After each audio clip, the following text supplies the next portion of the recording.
Ich werde das Schloss verwalten. Und ganz nebenbei werde ich ein Auge auf dich und deine Mutter haben.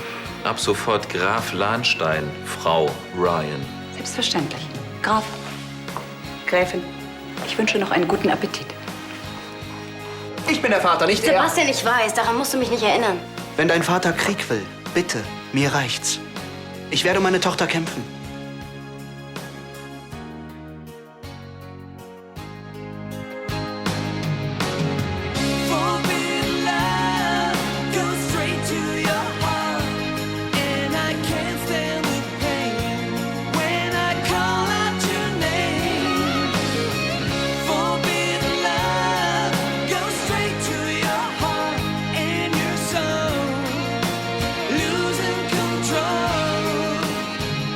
Du willst um Christina kämpfen. Sag mal, drehst du jetzt vollkommen durch? Ja, was bleibt mir denn übrig? Matthias tut doch alles, um sie von mir fernzuhalten. Das ist so übertrieben. Findest du? Ja. Wir waren uns darüber einig, dass Christina bei meinem Vater aufwächst. Er hat das Sorgerecht, also akzeptier endlich, dass er auch das Sagen hat. Ja, so wie er akzeptiert, dass ich der Vater bin und an ihr hänge. Er gibt sich die allergrößte Mühe, damit klarzukommen. Ja, bis er seinen nächsten Rappel bekommt, aber damit ist jetzt Schluss. Sebastian, wir drehen uns im Kreis. Wenn du so weitermachst, stehst du am Ende mit leeren Händen da. Ich bin der Vater. Ich brauche seine Erlaubnis nicht.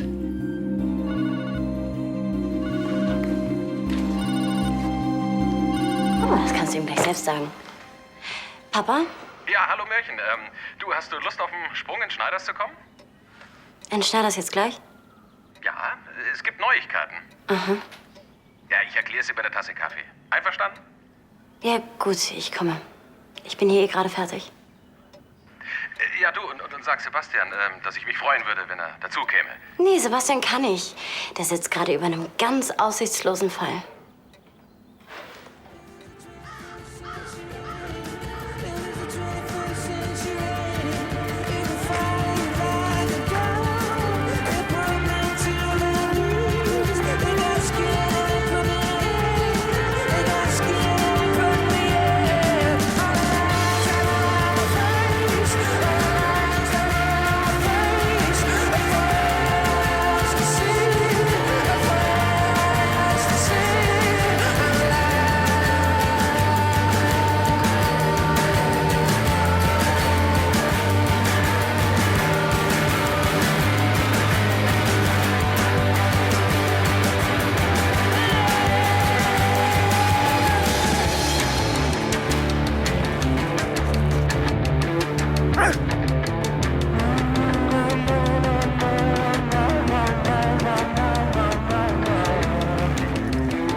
Eduard hat ganze Arbeit geleistet.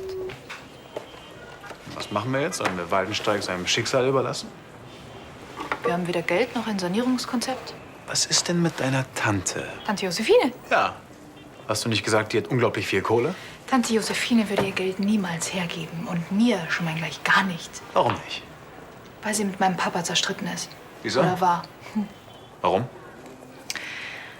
Weil er seine große Liebe geheiratet hat. Im Gegensatz zu meinem Vater hat sie sich nämlich ihrem Schicksal gebeugt und Fürst von Rossitz geheiratet. Arme Tante. Aber ich weiß nicht. Also zumindest was ihr Auftreten betrifft, hat sie sich im Laufe der Zeit doch sehr ihrem Mann angepasst. Knöchern, verbohrt, prinzipientreu. Trotzdem, ruf sie an.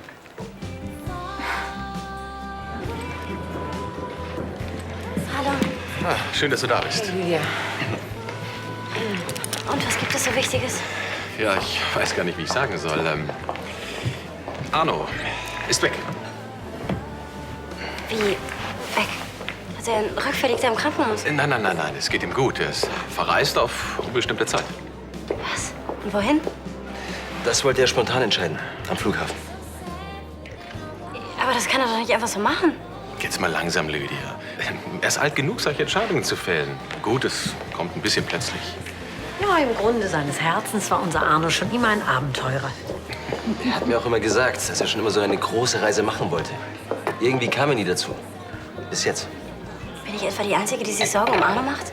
Er hatte vor kurzem einen Herzinfarkt und außerdem ist er auch nicht mehr der Jüngste. Sein Arzt fand es auch völlig unbedenklich. Ja, und er ist, weiß Gott, ein sehr klar. Oh mein Gott! Nichts passiert. Luca, das ziehe ich Ihnen vom Gehalt ab. Entschuldigung, ich werde das sofort Ist nichts passiert, Nichts gar nichts passiert. passiert. Was wolltest du sagen? Scherben bringen Glück. Also, auf Arno. Ja, auf Arno. Lasst es euch schmecken. Nimmst du vielleicht mal ein Glas? Also, zum Wohl. Zum Wohl. Hey, jetzt mach dir doch keine Sorgen. Er kommt bestimmt gesund zurück. Ich hätte ihm trotzdem gerne auf Wiedersehen gesagt. Hat sich Sebastian wieder beruhigt? Ja, alles in Ordnung.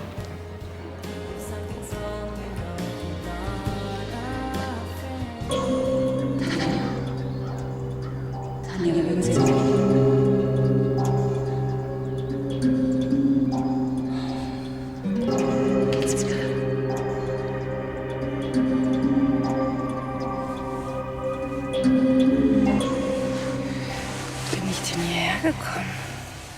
Ich habe keine Ahnung.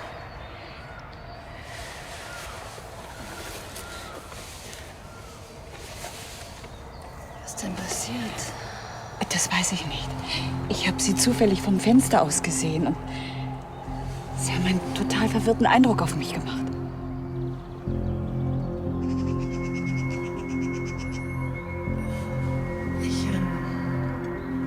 Ich wollte spazieren gehen und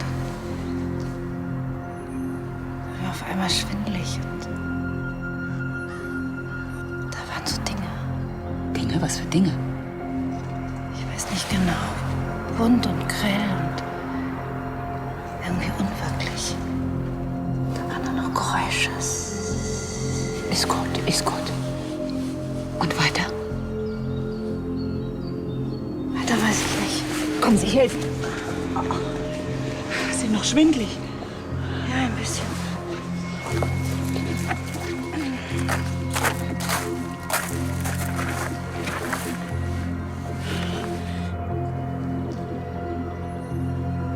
Sie sollten sich gründlich durchchecken lassen. Schon wieder. Ich habe das Blut ja untersuchen lassen. Es war alles in Ordnung. Das ist mein Kreislauf.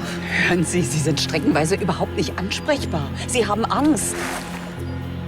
Das ist Unsinn. Seien Sie vernünftig, so kann das nicht weitergehen.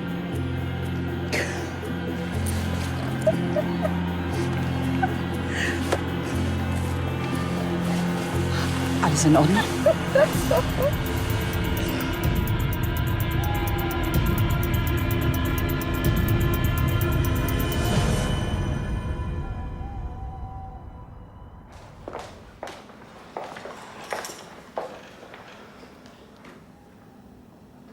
Und? Hattet ihr es nett? Ja, den Umständen entsprechend. Es tut mir leid, Lydia. Ja, schon gut. Nein, wirklich, ich will mich nicht mit dir streiten. Ach ja? Ich will diesen Krieg doch genauso wenig wie du. Aber versuch doch mal, dich in meine Lage zu Ja, versetzen. du, natürlich. Es geht immer nur um dich. Weißt du, wie es sich für mich anfühlt, wenn du jetzt auch noch um Christina kämpfen willst? Oder ist dir das scheißegal? Nein, das ist es nicht. Hast du eine vage Vorstellung davon, wie es für mich ist, mit meinem Vater einen Sekt zu trinken, das Neueste von der Familie zu hören und dabei so zu tun, als sei alles in Butter? Aber ich will doch überhaupt keinen Keil zwischen dich und deine Familie treiben. Sebastian, das hast du schon längst. Alles, was ich will, ist doch das Recht, meine Tochter zu sehen. Okay, nehmen wir mal an, Christina kommt wirklich hierher. Was bin ich dann für sie? Ihre Mutter, ihre Schwester? Sebastian, das wird nicht gehen. Das wird niemals funktionieren.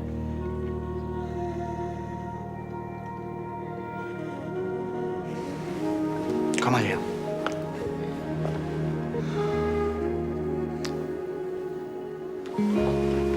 Ich verspreche dir, nichts weiteres zu unternehmen. Wir werden schon eine Lösung finden, mit der alle glücklich sind.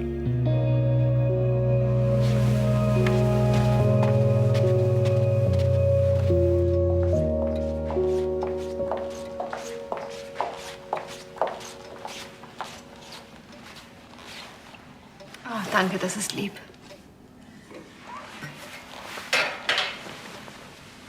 Ist es Hannes? Sein erster Geburtstag. Du hattest recht. Recht, womit? Ich muss herausfinden, was mit mir los ist. Ich habe schon mit meinem Hausarzt telefoniert. Das ist doch schon mal ein Schritt in die richtige Richtung.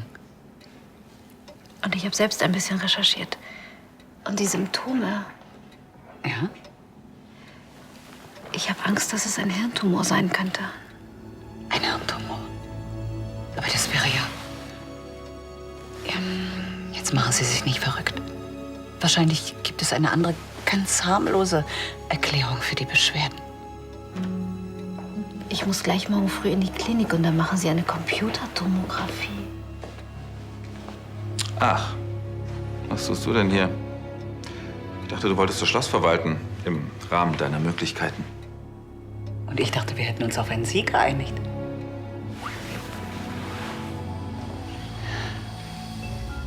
Ihrer Frau geht es nicht gut. Sie braucht Ruhe, Graf Lahnstein. So. Ja, ich würde doch denken, wenn es meiner Frau nicht gut geht, dass sie mir das selbst sagt, nicht wahr? Alles in Ordnung, Liebling? Ich habe alles, was ich brauche. Ja, ganz im Gegensatz zu mir. Ich würde ganz gerne ein heißes Bad nehmen. Also, wenn Sie sich darum kümmern wollen. Selbstverständlich. Aber erst nachdem ich das Geschirr Ihrer Gattin abgeräumt habe. Erstaunlich, wie gut du dich mittlerweile mit dem Personal verstehst.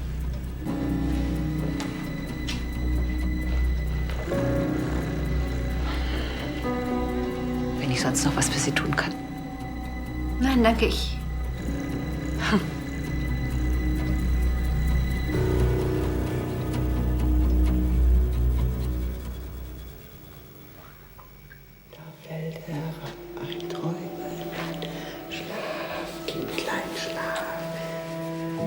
Ja, komm mal her. Was hast du denn? Komm mal. Wo ist die Ente? Wo ist die Ente?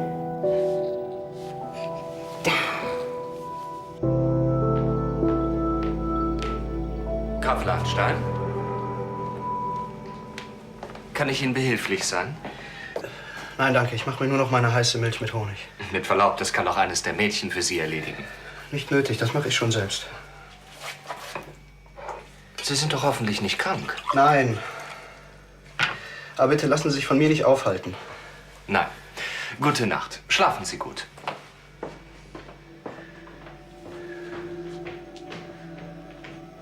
Gute Nacht.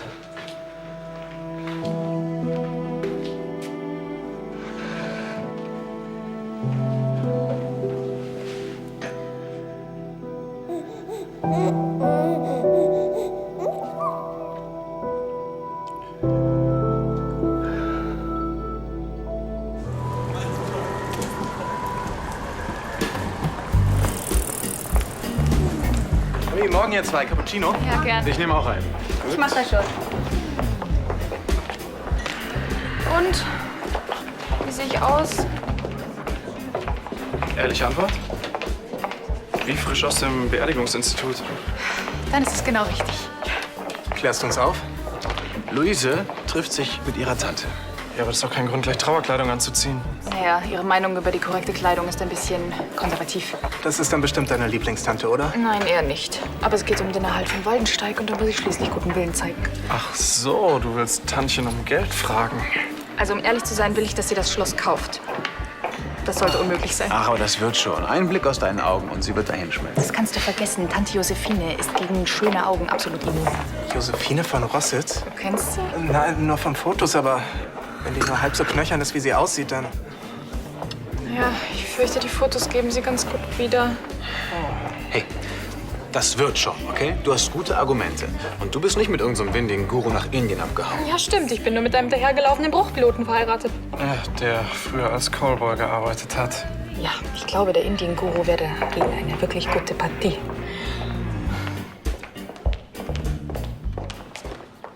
Justus, würden Sie mich bitte informieren, sobald Dr. Hessler aus der Neurologie anruft?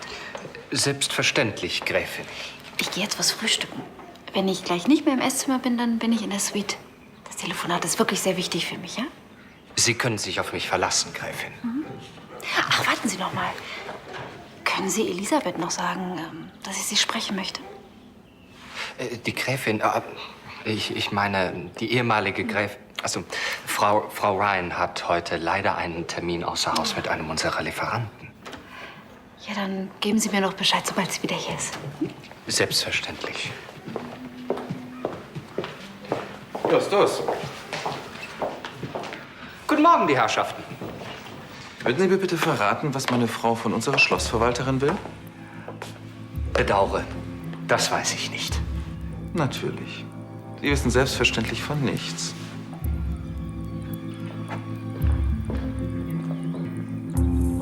Diese merkwürdige Allianz zwischen Tanja und Elisabeth gefällt mir gar nicht.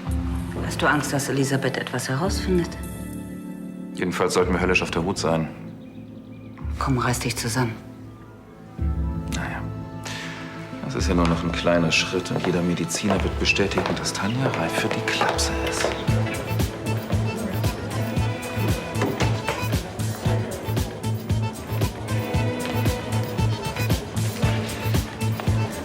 Das darf ja wohl nicht wahr sein.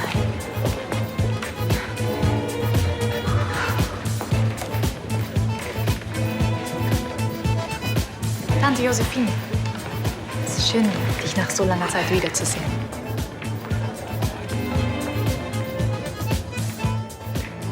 Du hast dich überhaupt nicht verändert. Ich bitte dich. Als wir uns das letzte Mal gesehen haben, da war ich gerade 20. Und damals genauso unpünktlich wie heute. Aber Baron Tepp war so freundlich, mir so lange Gesellschaft zu leisten. Wir hatten ein sehr aufschlussreiches Gespräch. Nicht wahr, Baron? Ja.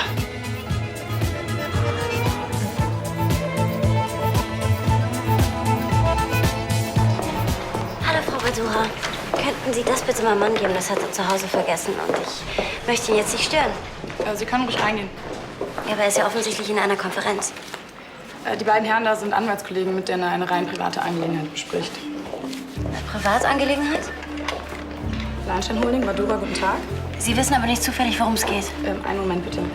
Ich glaube, ums Sorgerecht für seine Tochter.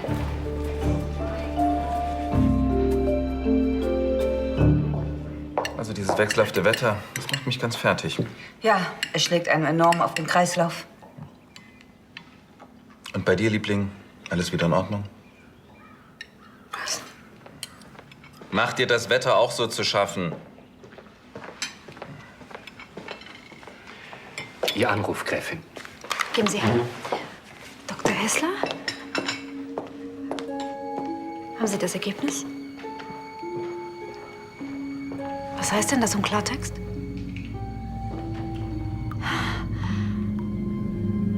Das heißt, ich habe keinen Hirntumor. Ja, natürlich, das werde ich. Vielen Dank. Gott sei Dank. Gute Nachrichten? Ja. Ich bin kerngesund. Wie schön. Wenn du uns jetzt bitte entschuldigen würdest. Tante Josephine und ich werden... Aber Kind, lass Baron Tepp doch wenigstens noch austrinken. Luise ist das nicht mehr gewöhnt.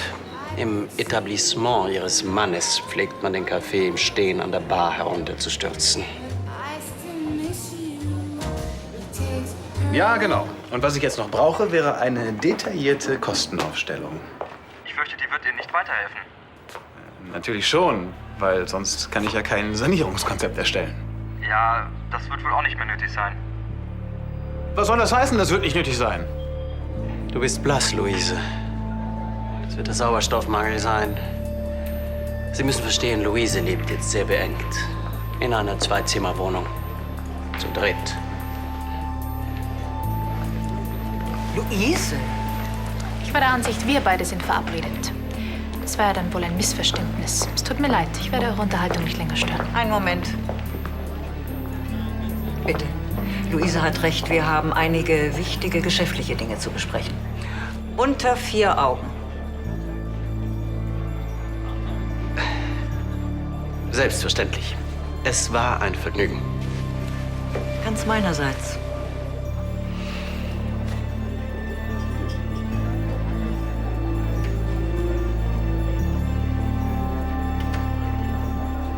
So. Und nun zu uns. Wie, es gibt einen potenziellen Bieter? Das heißt, wenn wir uns jetzt nicht beeilen, dann kriegt er den Zuschlag?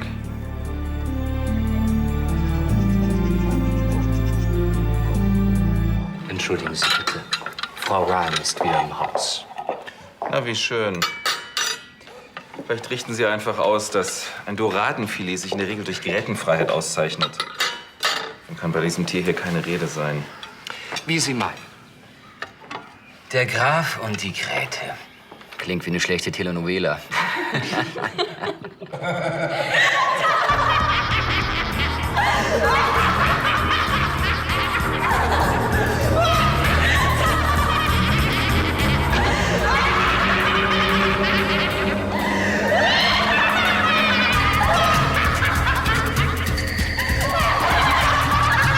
Gib auf, Tanja. Mir entkommst du nicht.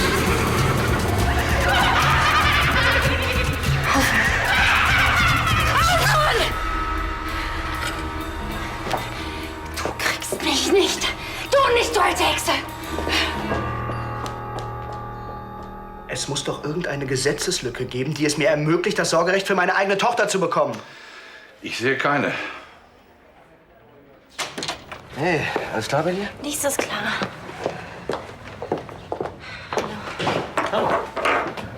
Was ist los? Sebastian. Christina Brandner wurde in einer rechtsgültigen Ehe, die zu keinem Zeitpunkt gerichtlich angefochten wurde, hineingeboren. Und wenn schon? Ich bin ihr Vater. Ja, aber per Gesetz liegt das Sorgerecht in so einem Fall aber nun mal beim Ehemann der Mutter. Vor Gericht hat Sebastian überhaupt keine Chance. Papa, er ist selbst Anwalt, er kennt die Tricks. Wenn er will, kann er ein ganzes Bataillon an Staranwälten gegen dich in Stellung bringen. Das wird ihm nichts nützen. Die Rechtslage ist klar. Gegen meinen Willen läuft da überhaupt nichts. Ja, nicht solange Christina noch so klein ist. Mit anderen Worten, ich habe keine Chance, ja? So sieht's aus. Die Maulwürfe machen mir keine Sorgen, aber die Wühlratten. Entschuldigen Sie. Tanja? Weg. Wir müssen weg. Ist ja gut. Sie kommt gleich. Ich muss weg. Ist ja gut, ist ja gut, ist ja gut. Kommen Sie, kommen Sie. Beruhigen Sie sich doch erst mal. Wer kommt denn gleich? Maria. Sie meinen Francesca.